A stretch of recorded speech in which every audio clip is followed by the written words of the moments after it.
My name is Parker. I'm head of engineering at Pivotal Labs. My name is Martina. I'm the head of product management, product design at Labs. Joanna couldn't make it today. Her name's also on the talk list, and we'll do our best to cover her bit and make the talk the best possible. Great. Okay. So we're going to talk about some of the things that can go wrong when being and doing Agile. To do that, hold on. This was working beautifully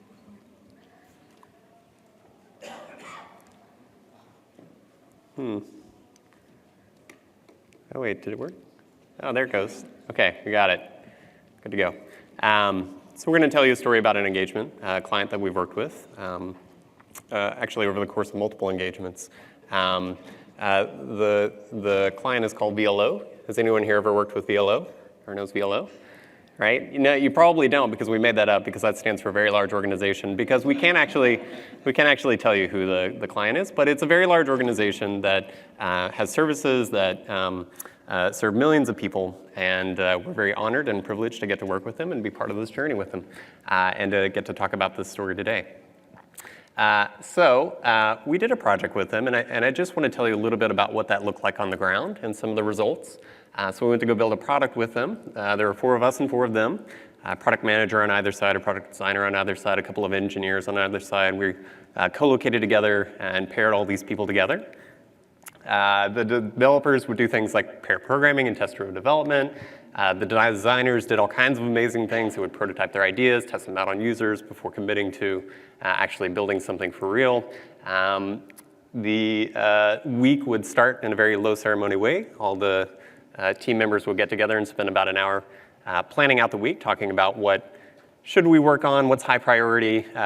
Engineers would estimate stories together in terms of relative complexity, so they could establish things like velocity. At the end of each week, the team would get together and talk about what worked, what didn't, and what they could change next week, because they all believed that their team wasn't perfect, that it could always be improved, and they always would spend at least an hour each week talking about how they could improve it. Anyways, this was a very simple, low ceremony way of working, very efficient, very effective.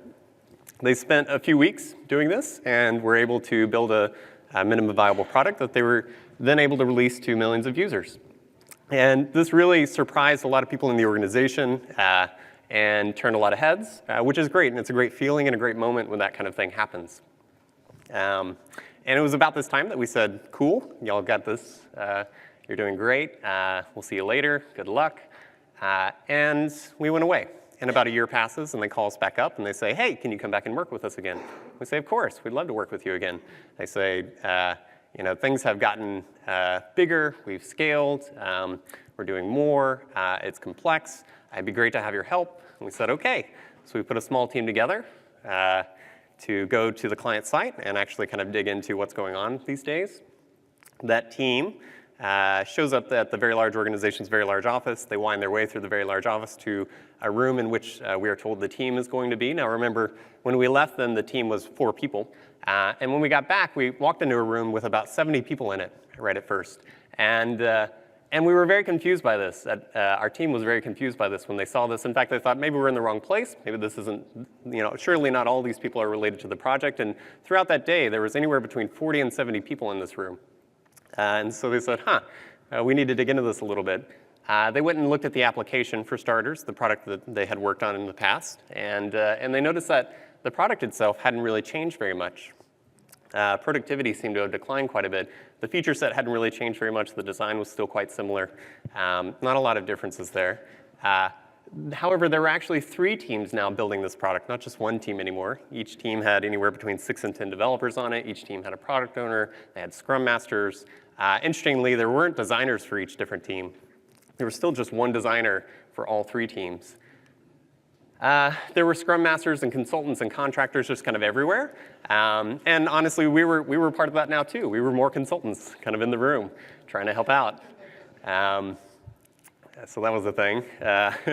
Let's see. When we left them, we had a very simple continuous delivery model. A pair of engineers would pick up a story off the top of the backlog because that's the highest priority thing to work on.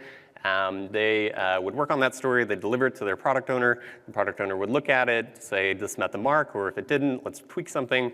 And then if they were happy with what it looked like, then they could just deliver it into production. Right? So a very simple continuous delivery model. But when we got back, that had been replaced by an 8-week-long sprint cycle. So instead of these sort of small batches released frequently, they would build up a big batch over the course of 8 weeks and then ship that.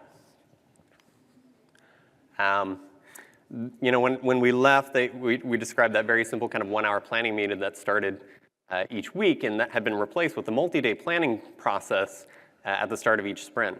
And that's actually why there were so many people in that room when the team originally got there. They got there because it was the first day of a multi-day planning process for the next sprint. And so all these people had converged, many of whom weren't actually part of building the product, but felt like they had a stake in what got built. The product managers of each of those teams really struggled to agree on things. They struggled to decide what features should be built, who should build them, what should they look like, which team should get to build which feature. And they were also constantly debating lots of inconsequential decisions. The first day the team arrived, they discovered a debate about a popover, right? Should the application have a popover, and if it should, what should be in it, what should it say, how should it look? And that debate went on for 16 weeks. And in the course of 16 weeks, they never actually built this thing, they just debated it. They had multiple email chains actually with almost 100 emails altogether about this. They talked about it in person. Lots of debate about something that's, to us, that was seemingly inconsequential. The teams weren't really talking to users very much anymore. There wasn't a lot of usability testing going on. There wasn't a lot of prototyping going on, at least not in the way that you would build something and put it in front of people to see how they reacted. And the designer actually, on the client side, was quite frustrated. She felt like it was very hard to do her job because she couldn't get access to the information that she needed. They did still have a prototype, however. So remember, in that original engagement, in the before time, the designers would get together and they'd prototype an idea with some HTML and CSS and maybe some JavaScript, and they'd put it in front of people and see how they would react and try out something and maybe decide to build it, maybe not. When we got back, we discovered that they still had a prototype, but they weren't really doing that anymore. They weren't trying stuff out and putting it in front of people. They were just keeping this prototype in sync with the real application for no apparent reason. And in fact, this person actually really struggled to keep this prototype in sync with the real application because they try to actually make it work kind of like the real application, which is not really what a prototype is supposed to do. And this person had so much trouble doing this that in the course of those 16 weeks that we were with them, they hired another person to help the first person keep this prototype in sync with the real application.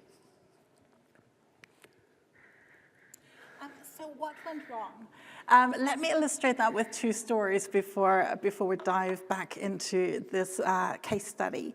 And the first of the 2 stories takes us back to the 1940s to the South Pacific. And during World War II, the US military had built Air Force bases like this one on islands all around the South Pacific. The troops deployed there could be observed marching in formation and doing all kinds of other coordinated activities. You could watch the signalmen safely land planes on these islands and with some of their hand signals. And some of those planes carried cargo, including food supplies and other materials that weren't available on these islands. After World War II, as you might imagine,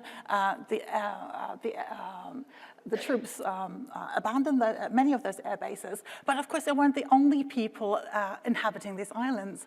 Some of the native inhabitants had observed all this activity, and sometime later, anthropologists visiting the South Sea Islands noticed that an unusual religion had developed. It was based around this concept of cargo being the source of power and of wealth to the Americans. So South Sea Islanders had created a religion that is known as the cargo cult, believing that if you correctly do those choreographed movements, do those proper ceremonies, shipments of riches might be sent from some heavenly place. And they would build, with twigs and with branches, they will build airplanes like this, they will put airports to try and trigger this shipment of cargo. So it seemed all very logical to them. They had observed that the people who came were actually, in contrast to themselves, they were working very hard and they were very poor. But these people who came were performing these rituals, and in due time, all these wonderful goods would be shipped to them. This is where we get the concept of cargo culting from. This is the original point of cargo culting in software. We use this concept a lot when we mean, we're imitating a process without understanding the why, but we're hoping to achieve the same result as the people who have used this originally.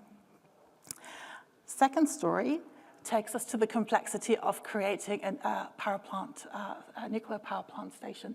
You might imagine that a lot of effort even goes into the planning, a lot of expert knowledge, years of work to even get to the stage where you can propose an idea for how you're going to build this thing, to get sign-off, to get funding, to actually be able to do that.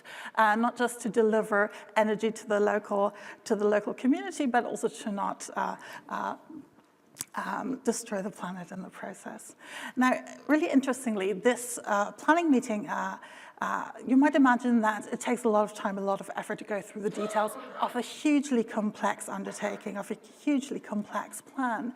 And what transpired was the group discussing this, the planning committee, the board of directors, the team who put this together, spent the vast majority of their time discussing a tiny square on this blueprint. And it turned out that tiny square on the blueprint was a bike shed the architects had put into these plans for the people working at the power plant. Now, the decision to actually move forward with a power plant took about a couple of minutes, whereas the debate raged on about, what should this bike shed be all about? What size it is. Should it be? What color should it be? What kind of material should the roof be? Is it even necessary to have one? What size? How many bikes should it house? And getting lost in the trivial details in comparison to the complexity of the nuclear power plant plans. So this phenomenon is called bike shedding, again, a concept that we use often in software development. It was illustrated first by Northcote Parkinson in the story in the early 1960s to demonstrate how bureaucracy and how large organizations behave with each other and work with each other. So this bike shedding phenomenon describes the amount of discussion people have on a topic is inversely proportional to the complexity of it. So the harder the topic, the more complex the topic, the less people talk about it. And Parkinson explains also that, nuclear power plant is so vast, so complex, so difficult, so expensive. It's difficult to grasp it as an individual. So instead of trying to actually figure out whether these plans are appropriate, they make an assumption that someone else along the way will have checked that this is the right thing to do and defer that decision. Instead, it's a lot easier to debate the concept of a bike shed, which is very easy to understand. Most people think, well, I can make that in a weekend. I can weigh in on this argument. Even if that plan is very well put together, if it's well rationalized, there will always be people who will take this as an opportunity to weigh in, to demonstrate that they're doing their job, that they're having something to say, that they have an opinion, that they can make their mark. And with that, moving the conversation from the important but complex to the trivial and spending a lot of time on that. Okay, so let's go back to what went wrong with during this very large organization's journey. These two stories help us describe some things that had gone wrong. For starters, clearly they had cargo culted the prototype. They had said, well, in the first engagement, when Pivotal was here, these designers did this prototyping thing. They had this prototype, and that must be part of the key to success. And by copying the idea of the prototype without understanding its intent, they had arrived at this very bizarre situation where instead of the prototype being out and ahead of the actual production application, testing out new ideas, the prototype was simply behind it and always trying to stay in sync with it. Also, the popover story is an example of bike shedding. Spending 16 weeks talking about whether or not you should have a popover and whether or not what it should contain and how it should look. That's a really inconsequential decision, right? It's something you should do quickly, act, measure, instead of spending a lot of time on. Also, they scaled, and I put scaled in quotes, so they were clearly very enamored with the success of this original engagement, and they turned to industry after we left and said, let's scale this. And industry said, great, have we got a solution for you?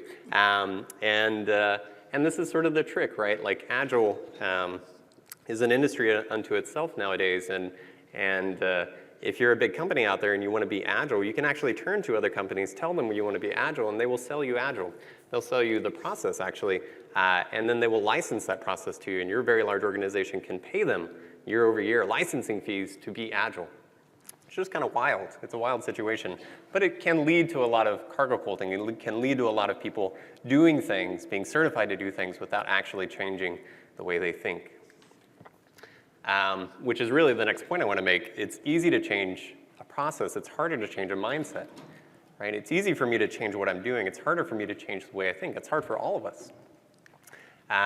The interesting thing, too, is that success, can breed change, but that change that can feel threatening sometimes in an organization. What do I mean by that? So if you take a team of autonomous, self-organizing, empowered practitioners and point them at a problem space and let them build a product, what happens very quickly is those people become the experts in that product space, in that problem space. And that can feel threatening in a traditional organization because in a traditional organization, up to that point, there were other people in the organization that were supposed to be the experts. They're particularly people that are higher up, farther disconnected from the users, farther disconnected from the actual work. And it was their job up to that point to decide what to do, how to do it, when to do it, and tell people to go do. Right? And now you have this team on the ground that's iterating and learning, and they're not following the plan that you originally had. That can feel threatening in a lot of organizations, and it's something we have to account for when we're thinking about how to evolve and how to transform organizations. It's also, I think in a lot of organizations, we see that it's very easy for them to focus on engineering and the Agile side of engineering, but forget about design, forget about product, forget about the users, forget about the business. And that's partly due to the nature of that design, IT, and business.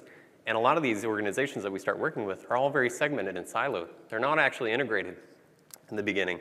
And so you might have an IT organization that says, we want to be Agile, and focus very hard on doing the Agile engineering side of it. And they might get really good at it, and they might get really good at building things right? And being really proud of how well built it was. But it doesn't matter if you build it right if you're building the wrong thing in the first place. That's why it's so critical that you actually incorporate lean product development and user-centered design into this process. So what can we take away from all this? I think there's some high-level things that if we forget everything we know about Agile, there's some high-level things that we can just start to say, this is ultimately what we're trying to achieve with Agile. Mm-hmm. And the first one is Agile is all about learning, right? We often talk about, as you were describing, what new processes do we need to put in place, what new methods, but it's really all about learning, changing your mindset rather than just the processes. And the best software in the world is not made by planning ahead and having all the answers before you start making it. It's all about optimizing around the learning along the way, being able to change direction, being able to respond to user needs, to new requirements, to the way expectations change along the way. As we know, software and digital products change rapidly, and we need to be able to respond to that. So you have to put software in the hands of your real users and understand that they're reacting to it. Only then can you iterate what you've built and make it better. The next point is ship smaller batches more frequently. And it's really a notion of, you were talking about this idea from going from continuous deployment to actually going back to 8-week iteration cycles. I feel I've seen this pattern a lot where the comfort is in the sort of long-term planning, having bigger chunks, having more to ship to the users, but this means you get your feedback from users less quickly, right? So if you focus on shipping smaller batches more frequently, you get to that user feedback more quickly. You can learn faster. Again, you're optimizing for faster learning. You'll deliver incremental value to the users, and at the same time shorten those feedback loops. And you were talking about that. What was it, 8-16-week argument of that popover? Is in so many hard arguments, they go away when you can actually put software in the hands of users and understand whether they're actually solving a valuable problem or not. The next point is test assumptions. I think it follows straight from this notion of releasing software often or getting feedback often from users. Now that you're learning faster, you might be learning that quite expensively, you're not making the right thing, right? That you're making many assumptions of what the users need and make stuff that doesn't necessarily help them achieve their goals. So we encourage you to test your assumptions before you build the product. Find low-effort ways to experiment, figure out what's the smallest thing I can make or do to understand whether this assumption is true or not before you start writing a single line of code, before you start making that effort. Parker always reminds me that the best software is the software that has never been written. So when you get into that assumptions and experiments mindset, then focus on prioritizing the most critical assumptions. And with that, take that balanced team of engineers, product managers, designers. Ask yourselves, which assumptions do we have the least evidence for, and which assumptions are most likely to kill our product if we get them wrong. Start there. So you may be saying, well, that all sounds great, but I'm an individual contributor on a team in a giant organization. There's a lot of inertia. What can I actually do? Mm-hmm. Let's focus on a few things that all of us can do as we're working on teams to help affect an agile transformation and to help to avoid some of the challenges that we face when adopting it. Mm-hmm. This is actually a very simple thing, but being able to actually sit near and work close to your product managers and designers as engineers is hugely critical. It creates such a shorter feedback loop, and you can turn around and talk to people and ask questions as you're doing something. And if it turns out this is impossible because you're separated geographically, then create some kind of virtual hangout that you can all join, right? Some virtual video conference room that you can all join. Create a conference bridge you can all join. Find some way to shorten the feedback loop between the people you're working most closely with, because it's your communication together that makes it possible for you to build great software. Mm-hmm. Another very simple thing you can do is just get out of the building, go talk to real users, and I've done this in an organization before I ever joined Pivotal that seemed radically opposed to doing anything agile, and it turned out this was within our power as a team to actually do. We were able to actually find users, talk to them, put software in front of them, ask them questions, usability tests, and it changed everything. All of our priorities started to radically change as soon as we started to do it. We began learning. We can all help avoid bike shedding because all of us do it. It's only natural. Our brains are, when faced with large, complex problems, are naturally going to gravitate towards simpler things to talk about, simpler problems to solve. It can have the unfortunate effect of leading to this kind of negative, toxic sort of bike shedding culture. So let go of the little things, right? Remember that it's less important to be right up front than it is to be able to act quickly, measure, and learn from that experience. You should also ask the why question. I remember this is how we can avoid cargo culting, right? If we all develop the muscle memory to start asking why we're doing things, why things exist, why problems exist, et cetera. The first time I started working with somebody that did this, I had a pretty negative reaction to it, to be honest. I was like, wow, why is this person giving everyone such a hard time? They seem like a jerk. And then I quickly realized they weren't doing this to give people a hard time. They were doing this because they cared deeply about us doing the right thing, us building the right thing, us doing the right kinds of activities, right, and not wasting our time. And when I realized that, I developed my own muscle memory. I started to imitate what they were doing and started to get good at it eventually. But ultimately, it's based on this idea that we should do the right thing. And Martina and I work for a company that has these values. Do the right thing, do what works, be kind. And for us, these values have more to do with Agile, with being Agile, than any of the practices or processes that you may hear about with Pivotal or with any other Agile company. Living up to these simple statements may not be easy, but it has more impact on our ability to create great software than anything else. So anyways, thank you.